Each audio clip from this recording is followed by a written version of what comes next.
Goeiemôre gemeente, asook alle gaste hier vanoggend. Baie welkom in die erediens. Ons glo en vertrou dat die Here ons ook vanoggend 'n geseënde erediens saam sal gee. Net voordat ons begin, paar afkondigings van die kerkraad. Die kerkraad vergader aanstaande Dinsdag aand om 7:30. Die eerste kollekte is vandag bestem vir sending en die tweede kollekte vir teologiese opleiding. Volgende week Sondag sal die kollektes bestem wees vir hulpbehoevende kerke en teologiese opleiding. En dan word jy uitgenooi deur wijk 4B vir verversings na afloop van die erediens. En dan as deel van die toetsingsproses van nuwe gesange, sing ons nou saam lied 239.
Gemeente, na foto en seëngroet sing ons saam met Psalm 108 vanaf vers 1 en 4.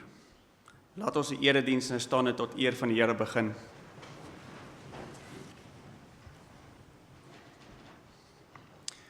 Ons hulp is in die naam van die Here wat hemel en aarde gemaak het. En dan groet die Here ons. Genade vir julle en vrede van God ons Vader en die Here Jesus Christus. Amen.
Ons gaan vanoggend saam luister na die verbondswet van die Here, soos jy dit kan vind in Eksodus hoofstuk 20.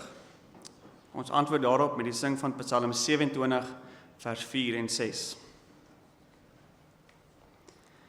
Toe het God al hierdie woorde gespreek en gesê: Ek is die Here jou God, wat jou uit Egipte land, uit die slawehuis uitgelei het. Jy mag geen ander gode voor my aangesig hê nie. Jy mag vir jou geen gesneede beeld of enige gelykenis maak van wat bo in die hemel is, of van wat onder op die aarde is, of van wat in die waters onder die aarde is nie. Jy mag jou voor hulle nie neerbuig en hulle nie dien nie, want ek, die Here jou God, is 'n jaloerse God, wat die misdaad van die vaders besoek aan die kinders, aan die 3de en aan die 4de geslag van die wat my haat. En ek bewys barmhartigheid aan duisende van die wat my liefhet en my gebooie onderhou. Jy mag die naam van jou Here jou God nie ydelik gebruik nie, want die Here sal die een wat sy naam ydelik gebruik, nie ongestraf laat bly nie. Gedenk die Sabbatdag dat jy dit heilig.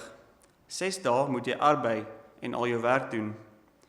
Maar die 7de dag is die Sabbat van die Here jou God. Dan mag jy geen werk doen nie. Jy of jou seun of jou dogter, of jou diensknegt of jou diensmaag, of jou vee of vreemdeling wat in jou poorte is nie. Want in 6 dae het die Here die hemel en die aarde gemaak, die see en alles wat daarin is. En op die 7de dag het hy gerus. Daarom het die Here dag die Sabbatdag geseën en dit geheilig. Eer jou vader en moeder, dat jou daar verleng mag word in die land wat die Here jou God aan jou gee. Jy mag nie doodslaan nie. Jy mag nie egbreek nie. Jy mag nie steel nie. Jy mag geen valse getuies teen jou naaste spreek nie. Jy mag nie jou naaste se huis begeer nie. Jy mag nie jou naaste se vrou begeer nie, of sy dienskneg of sy diensmaagd, of sy os of sy esel, of iets wat van jou naaste is nie.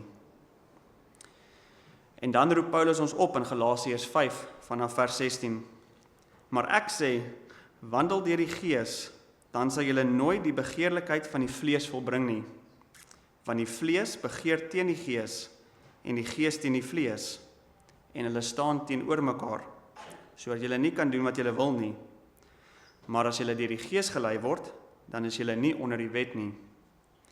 Maar die vrug van die Gees is liefde, blydskap, vrede, lankmoedigheid, vriendelikheid, goedheid, getrouheid, sagmoedigheid, selfbeheersing.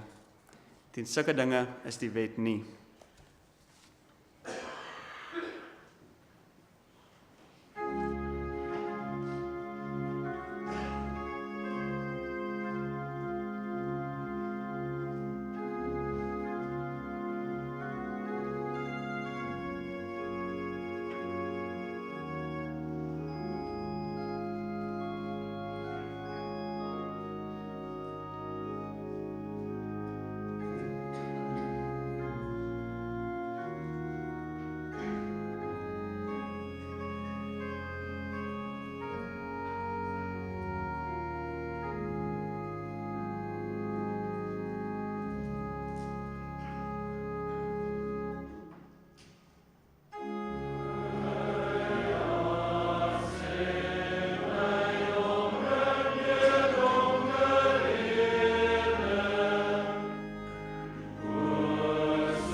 Kom ons verenig nou in gebed tot die Here.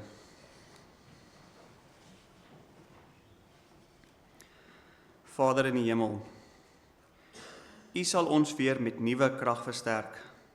Krag om in U weë te wandel, om die vrug van die Gees te vertoon. Krag om al die gebooie na te kom en om vriendelik, sagmoedig, geduldig en liefdevol te wees. Dit is ons gebed van môre. Want Here, ons het nie hierdie krag in onsself nie. Vanuit onsself gee ons so maklik toe. Die sonde is eenvoudig te sterk vir ons. Maar U is magtiger. U is sterker as die sonde en U stel U goddelike krag tot ons beskikking. Vader, versterk ons, maak ons moedig in die stryd teen die sonde. Gee ons blydskap om die goeie te kan doen. Vader, ons dankie dat ons vanmôre mag gedenk die heilsfeit van Pinkster, dat die Here Jesus na die hemel opgevaar het, maar dat hy ons nie alleen gelaat het nie. Ons is nie weeskinders nie. Dankie dat hy vanuit die hemel, waar hy op sy troon sit, vir ons sy Gees gestuur het. Gees om ons in die hele waarheid te lei. Dankie dat hy 'n tweede advokaat is. Ja, ons Here Jesus is dit vir ons in die hemel, waar hy vir ons intree.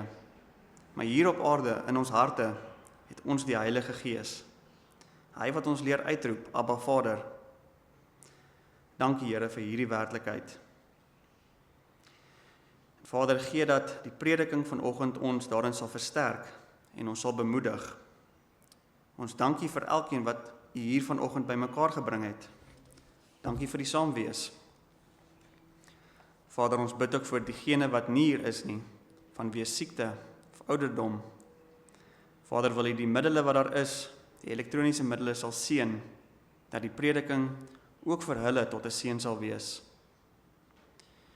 En ons bid ook vir diegene wat gekies het om nie hier te wees nie, wat dalk versuim.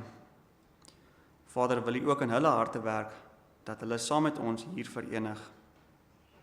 Vader, maak ons bly met U woord en vervul ons met U Heilige Gees. Ons bid U dit in die naam van Jesus Christus, ons Heiland en Verlosser. Amen.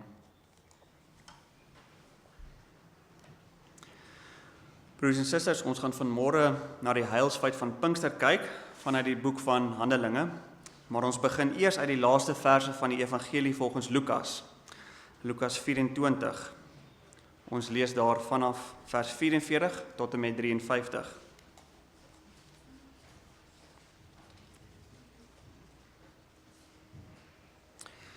Lukas 24. En hy sê vir hulle, dit is die woorde wat ek met julle gespreek het, toe ek nog by julle was, dat alles wat oor my geskrywe is in die wet van Moses en die profete en die psalms vervul moet word. En toe open hy hulle verstand om die skrifte te verstaan. En hy sê vir hulle, so is dit geskrywe, en so moes die Christus ly, en op die 3de dag uit die dode opstaan, en bekering en vergewing van sondes in sy naam verkondig word, aan al die nasies, van Jerusalem af en verder. En julle is getuies van hierdie dinge. En kyk, ek stuur die belofte van my Vader op julle, maar julle moet in die stad Jerusalem bly, totdat julle toegerus is met krag uit die hoogte. En hy het hulle uitgelei tot by Betanië, en hy het sy hande opgehef en hulle geseën. En terwyl hy hulle seën, het hy van hulle geskei en is in die hemel opgeneem. En hulle het hom aanbid en na Jerusalem teruggegaan met groot blydskap. En hulle was gedurig in die tempel en het God geprys en gedank. Amen. En dan gaan ons na die ander Bybelboek wat Lukas geskryf het gaan kyk, die boek van Handelinge. Ons lees daaruit uit Handelinge 1 vers 6 tot 9 en dan ook verder uit hoofstuk 2 vanaf vers 1 tot 21.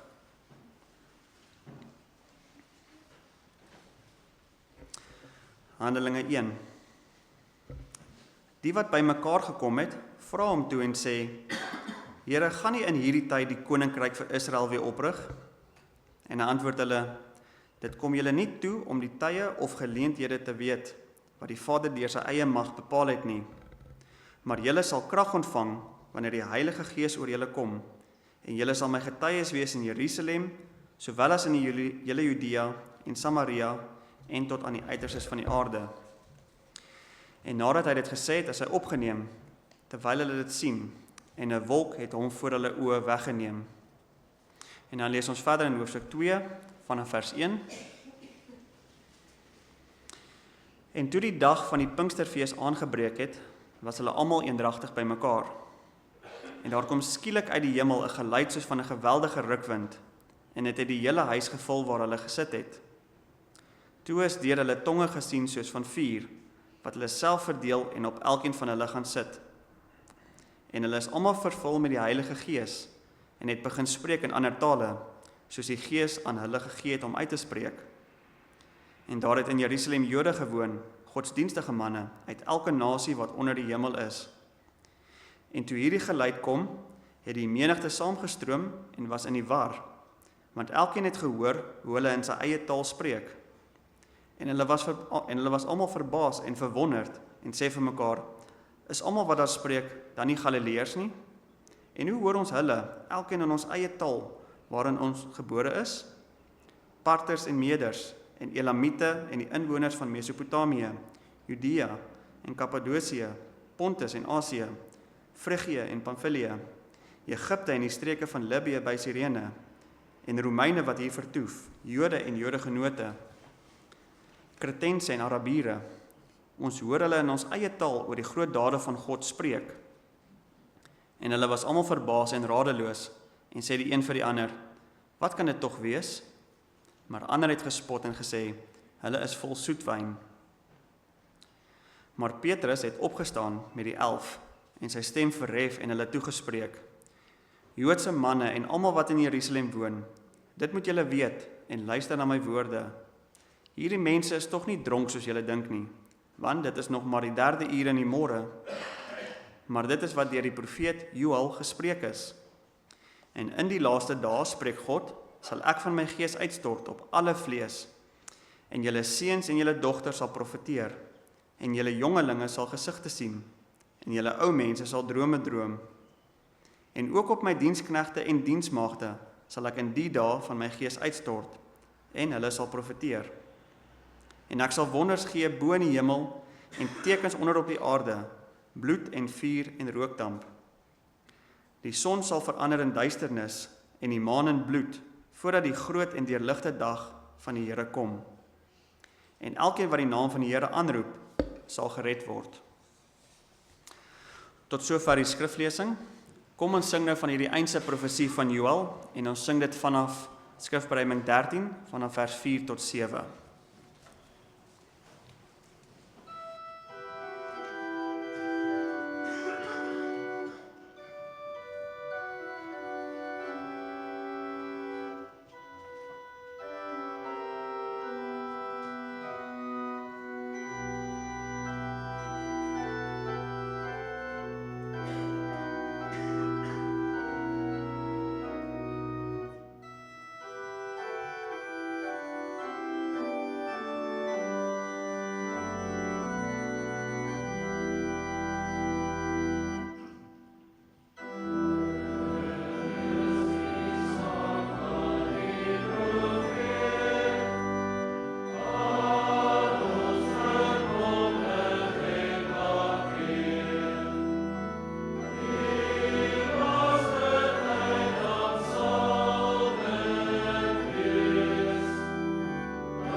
Gemeente, ek lees dit weer vir ons die teks van die prediking van vanoggend. Eerstens uit Lukas 24, vers 49. En kyk, ek stuur die belofte van my Vader op julle, maar julle moet in die stad Jerusalem bly, totdat julle toegerus is met krag uit die hoogte. Asook Handelinge 1 vanaf vers 8. Maar julle sal krag ontvang wanneer die Heilige Gees oor julle kom, en julle sal my getuies wees in Jerusalem, sowel as in die hele Judea en Samaria, en tot aan die uiterstes van die aarde.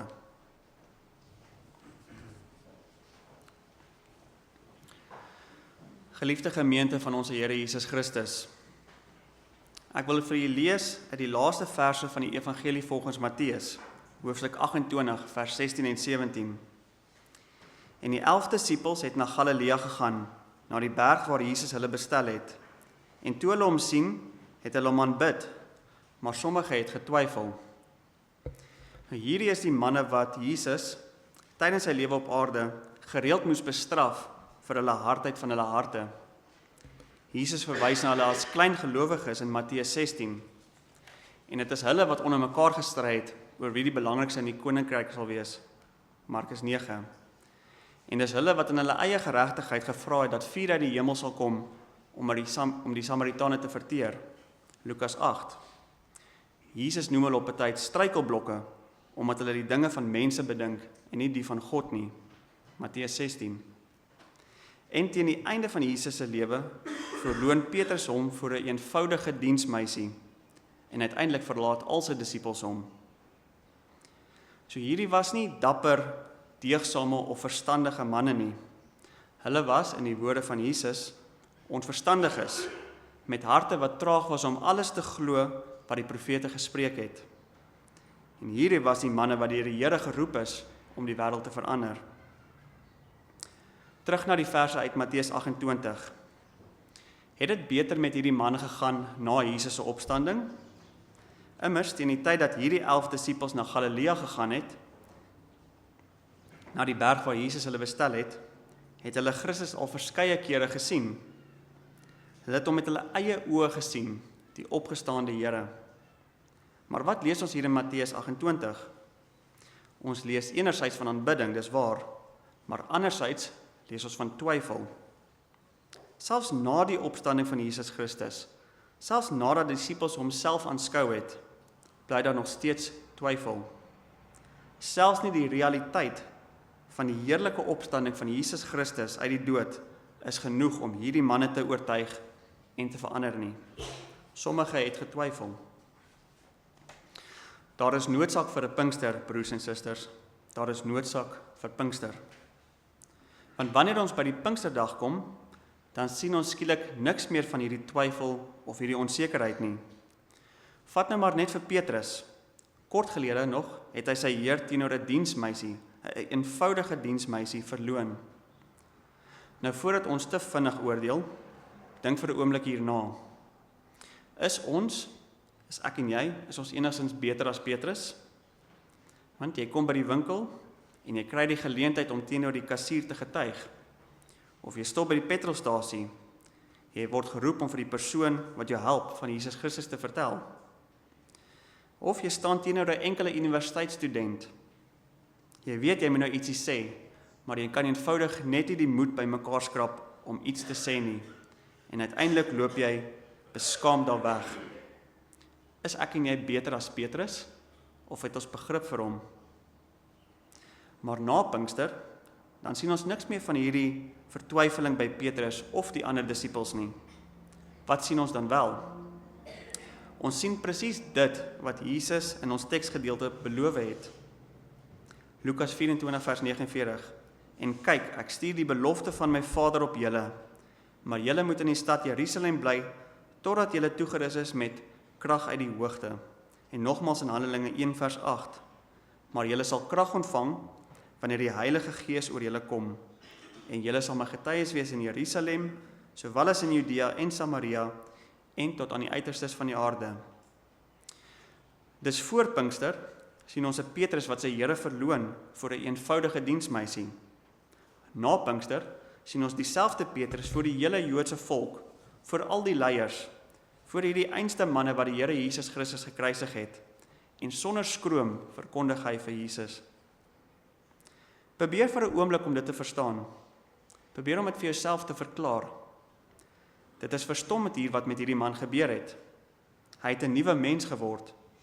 Selfs die manier waarop hy met die skrifte omgaan, het verander. Tydens die 3 jaar wat hy saam met Jesus op aarde gewandel het, het hy al stamelend met die skrif omgegaan. Op die berg van verheerliking byvoorbeeld, het hy die skrif totaal en al misgeïnterpreteer en wou hy vir Jesus en Moses en Elia elkeen 'n hut bou. Volledig onvanpas. Maar nou tydens sy Pinkstertoespraak en daarna sien ons hom vaardig met die skrifte omgaan. So wanneer 'n mens na Pinkster na Petrus kyk, dan sien jy 'n ander mens.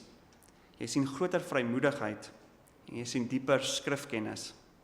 Wat het gebeur? Wel, die Heilige Gees het op die disippels gekom en hulle is met krag uit die hoogte toegerus. So staan dit daar in Lukas 24. Toegerus, 'n Griekse woord wat letterlik beteken uitgerus met of geklee in.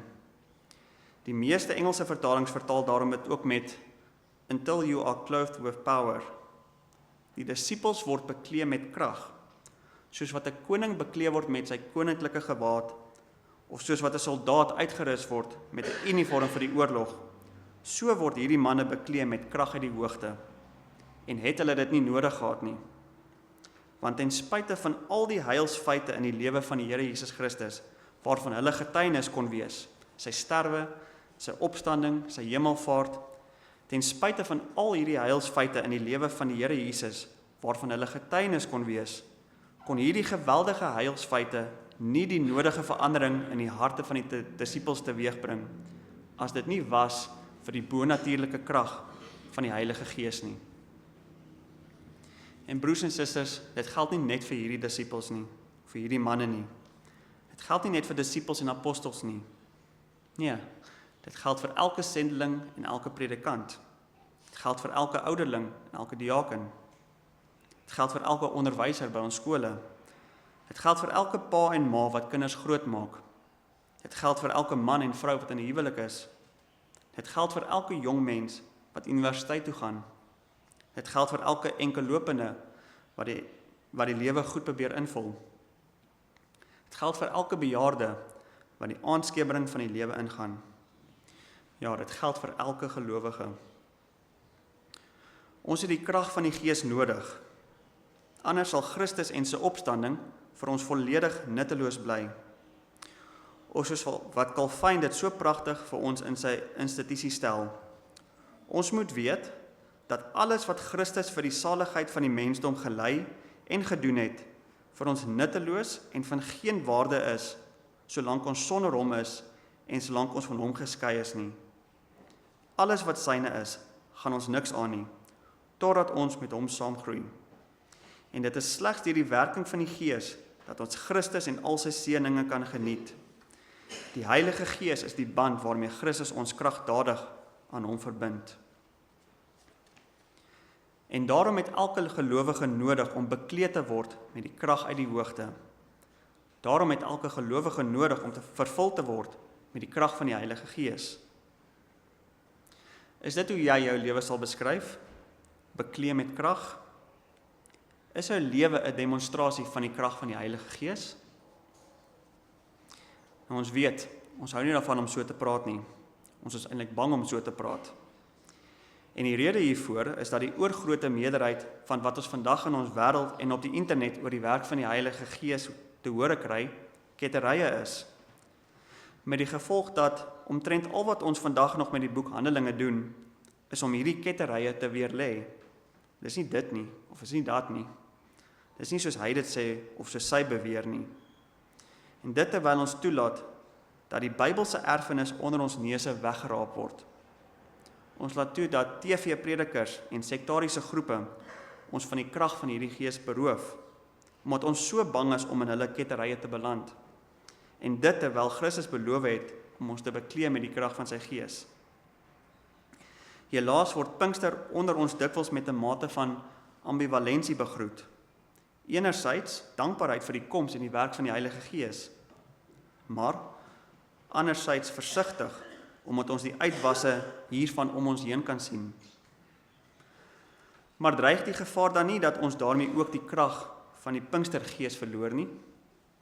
Kom ons gaan kyk opnuut na wat op die Pinksterdag gebeur het, sodat ons vandag steeds die krag daarvan mag ervaar. Die Pinksterdag begin met 'n sigbare, verhoorbare of 'n voelbare manifestasie van die krag van die Heilige Gees. 'n Geweldige rukwind, tonge van vuur en die spreek in tale, wat terloops nie brabbeltaal is nie, maar bestaande fonetiese tale. Nadat die apostels as gevolg hiervan van dronkenskap beskuldig word, neem Petrus die woord en hy sê: Joodse manne en almal wat in Jerusalem woon, hierdie mense is nie dronk soos julle dink nie, maar dit is wat deur die profeet Joël gespreek is. En in die laaste dae, spreek God, sal ek van my gees uitstort op alle vlees, en julle seuns en julle dogters sal profeteer, en julle jongelinge sal gesigte sien, en julle ou mense sal drome droom. En ook op my diensknegte en diensmagte sal ek in die dae van my gees uitstort, en hulle sal profeteer. Nou hier raak ons alweer ongemaklik, want profeseë en gesigte en drome, dis nie regtig vir ons gereformeerdes nie. Kom ons los dit eerder vir die charismatiese kerke. Maar kom ons probeer terugstaan, en dan kyk ons vir 'n oomblik terug, en rustig na Joël se profesie, wat Petrus hier aanhaal. Petrus begin met, en in die laaste dae. En dit is interessant, want Joël gebruik nie hierdie woorde nie. Joël sê net, en daarna sal ek van my gees uitgiet.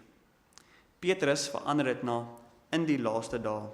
Want Petrus weet dat die daarna, waaroor Joël nog vaag was, nou al begin het.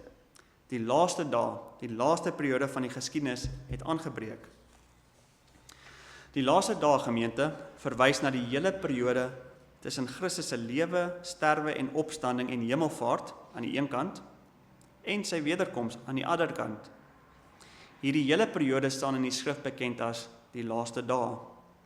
So die laaste dae duur dus nou al 2000 jaar.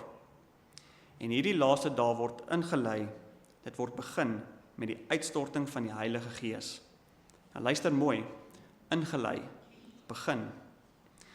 Die vervulling van Joël se profesie begin op die Pinksterdag, maar dit eindig nie op die Pinksterdag, sodat dit daarna nooit meer sal gebeur nie. Dit is nie 'n kwessie van die Gees het gekom, dit is nou afgehandel, dit het gebeur, sodat ons vandag sonder die krag van die Gees moet lewe nie. Nee, dit is verkeerd om te dink dat Joël se profesie op die Pinksterdag begin en afgehandel is.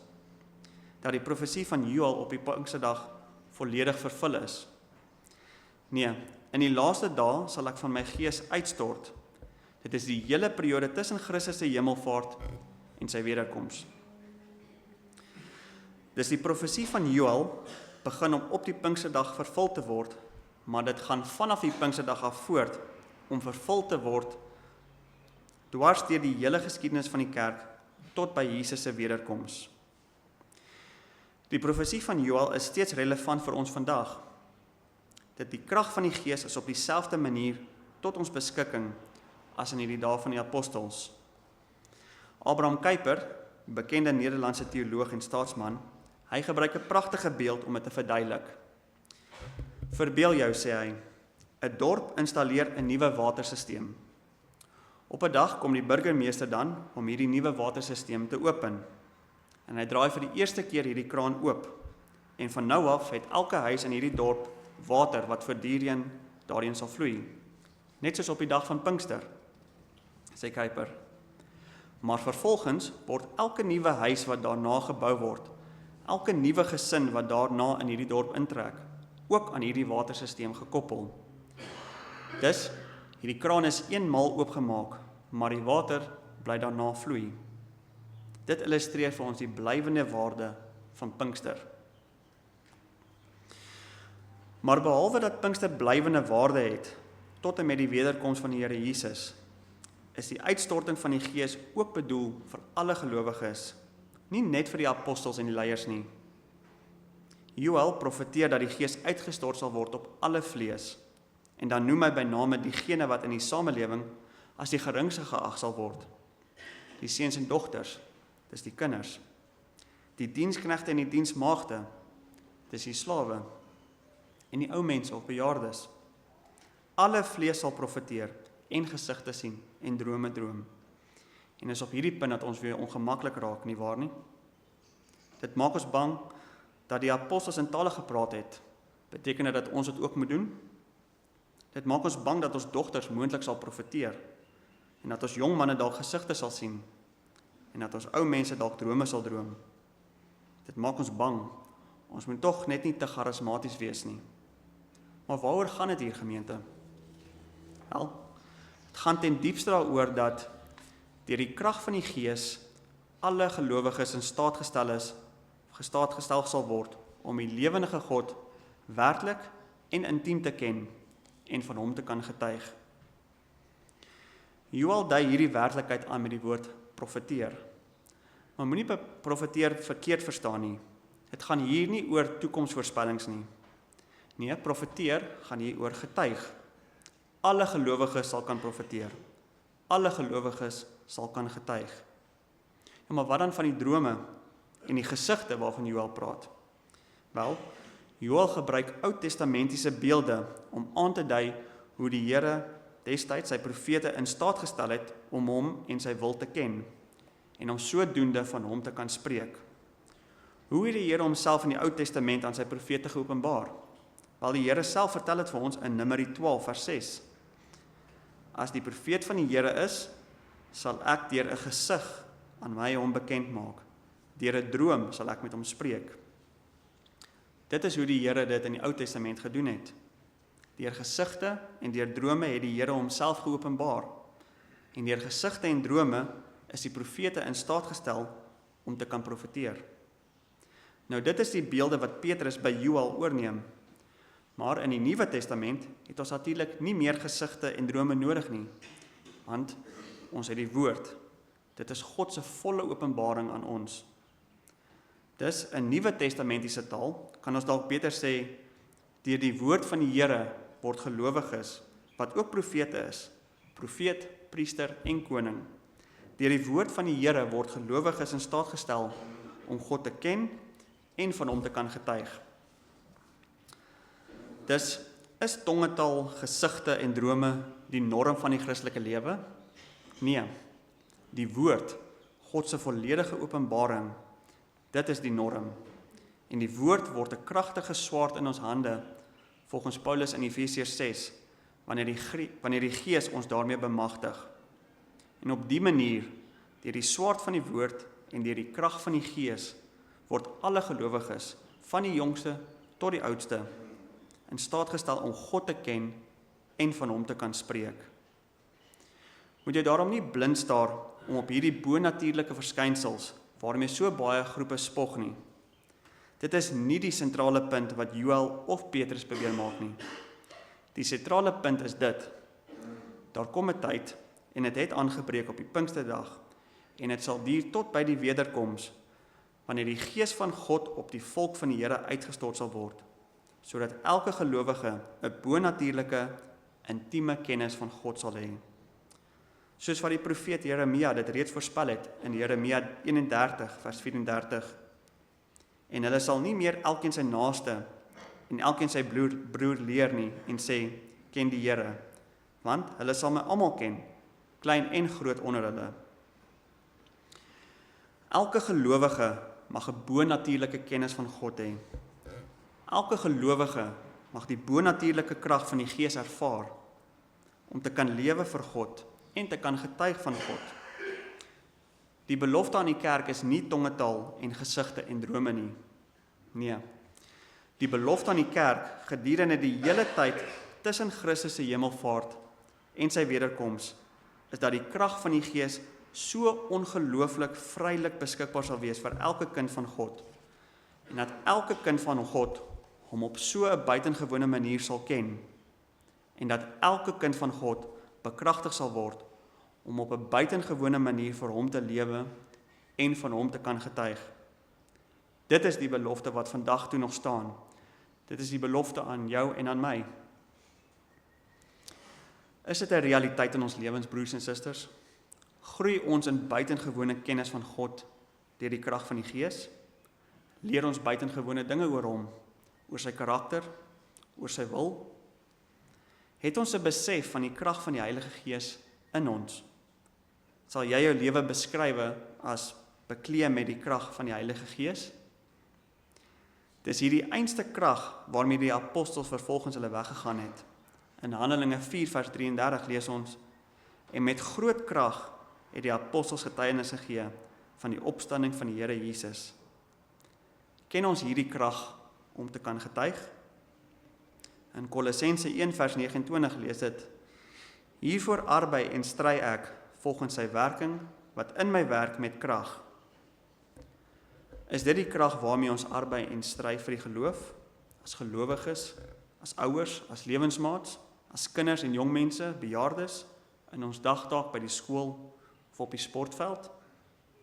1 Tessalonisense 1 vers 5 lees: Want die evangelie het tot julle nie gekom in woord alleen nie, maar ook in krag en in die Heilige Gees.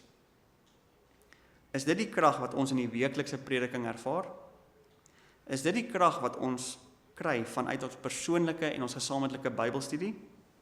Ervaar ons die krag van die Heilige Gees in ons eie lewens? En wanneer ons dit vra, broers en susters, dan is ons nie charismaties nie. Nee, ons maak gelowig aanspraak op die belofte van die Here. Dit is hierdie aanspraak waarvan die Here Jesus praat in Lukas 11, waarin dit gaan oor die gebed. Hy sê: Want elkeen wat bid, ontvang, en hy wat soek, vind, en vir hom wat klop, sal oopgemaak word.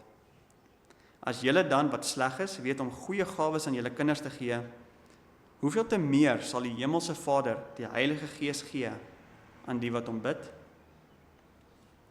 Bid hiervoor, broers en susters. Bid vir die krag en die vervulling van die Heilige Gees.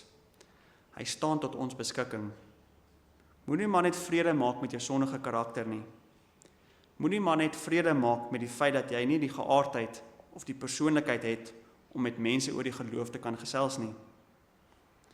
Die Gees is magtiger as jou sondige karakter. Die Gees is sterker as jou skaam geaardheid. Mag daar by ons 'n opregte verlange en gebed wees dat die Pinkstergees ons lewens sal vul en ons sal sterk maak, sodat elkeen van ons 'n diepe, intieme kennis van God mag hê en sodat elkeen van ons van hom mag getuig. Kom, o Skeppergees, lewendmakend Gees, kom in al die volheid, kom in al die krag, lei my in die waarheid, leer my van die seën, wees ook U my trooster, kom, o Skeppergees. Amen.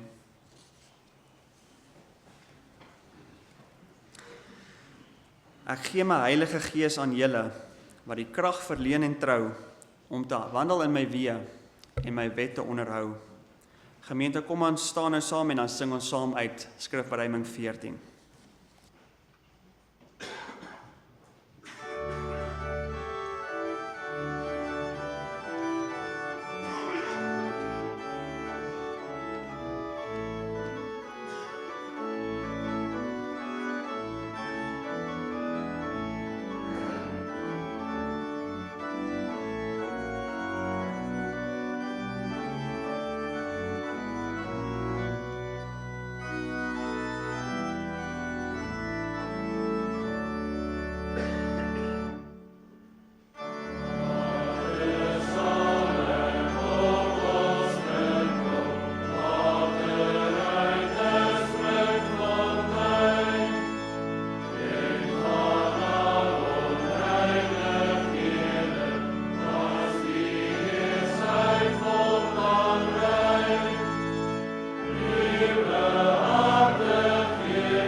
Kom laat ons die Here saam dank en bid.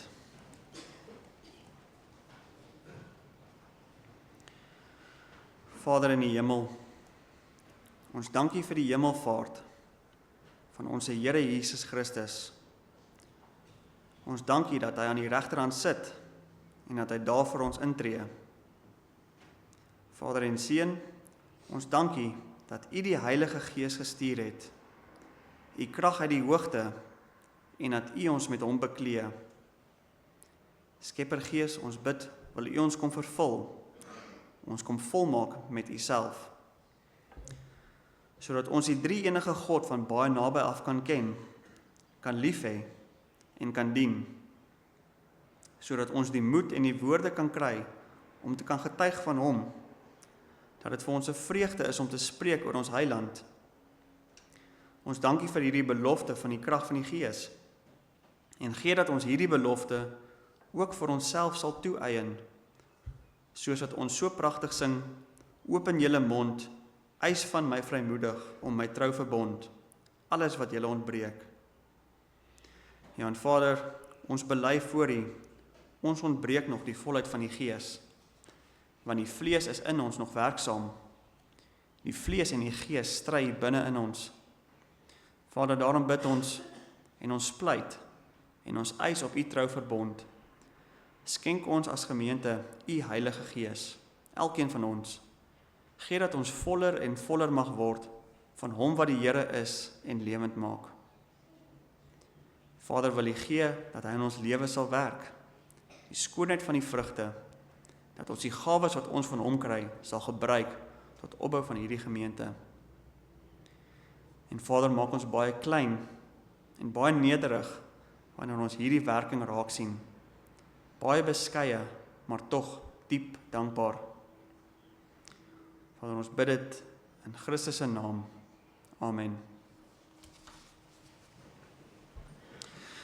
Gemeente, U mag nou U gawes gee soos dit afgekondig is, en dan gaan ons as slotsang sing uit Skrifbereiding 24 oor hoe die Here ons harte en ons ore toeberei en dat hy ons verseël deur die Heilige Gees. Skrifbereiding 24 vers 6 en 7 na die kollekte.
Gemeente, die preek wat gelees is 'n preek van Dominee Erik van Alten.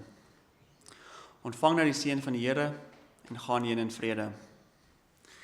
Die genade van ons Here Jesus Christus en die liefde van God en die gemeenskap van die Heilige Gees is met julle almal. Amen.